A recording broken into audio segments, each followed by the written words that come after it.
expediting commercial driver licenses for truck drivers, getting ports to 24/7 hours. This is going to potentially take some time.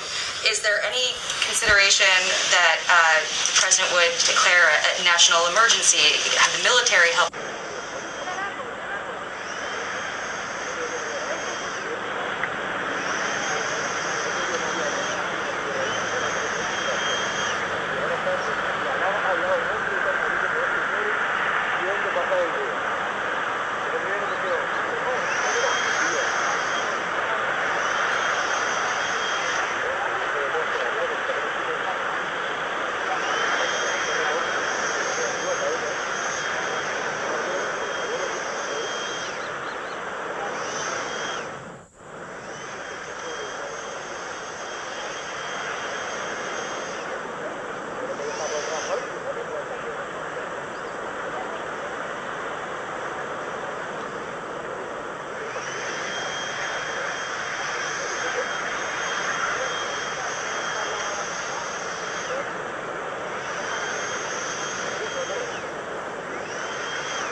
Meat and any goods that they want. He understands, and we all understand that daily costs, as much as wages have gone up, meat and...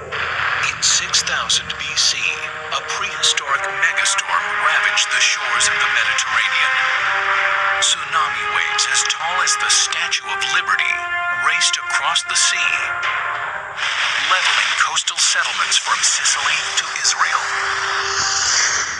What if this same catastrophic chain of events were to happen today?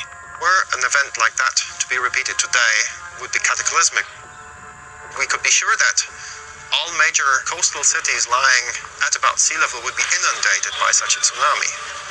So the impact would be comparable to that of the 2004 tsunami in the Indian Ocean, perhaps even worse. Some believe the biggest threat comes from the Canary Islands off the coast of Northwest Africa and a volcano known as Cumbre Vieja. Cumbre Vieja is a mid-ocean volcano in the Canary Islands. It's proven to be much like oceanic islands around the world, that as they grow and evolve, their flanks tend to collapse. An eruption of Cumbre Vieja in 1949 created an enormous crack in the volcano, pushing a huge chunk toward the ocean. And the danger now is that another eruption sometime in the future could dislodge the entire half of this mountain and send it hurtling into the ocean. Scientists fear that if Cumbre Vieja were to collapse all at once, more energy than the entire United States consumes in 6 months would be sent surging into the Atlantic, triggering the most powerful tsunami ever recorded. The first waves would hit Morocco and the west coast of Africa about an hour after the landslide, and they could be up to 300 feet tall.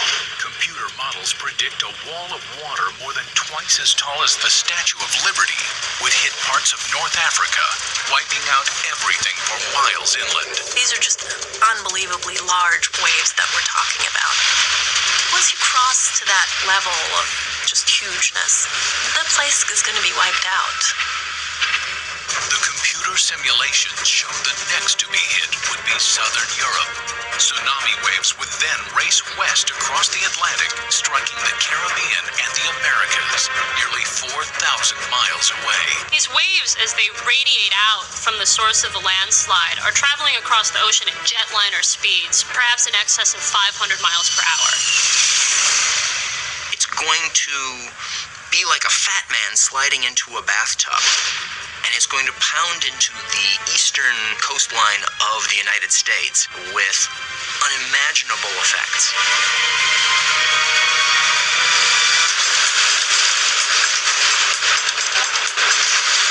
Everything from Boston south down to the Florida Keys is going to be on the receiving end of a gigantic wall of water.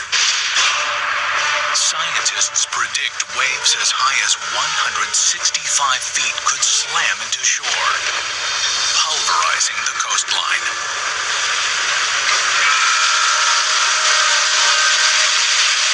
We'd be looking at water that would be moving deep into states and pushing aside everything in its path.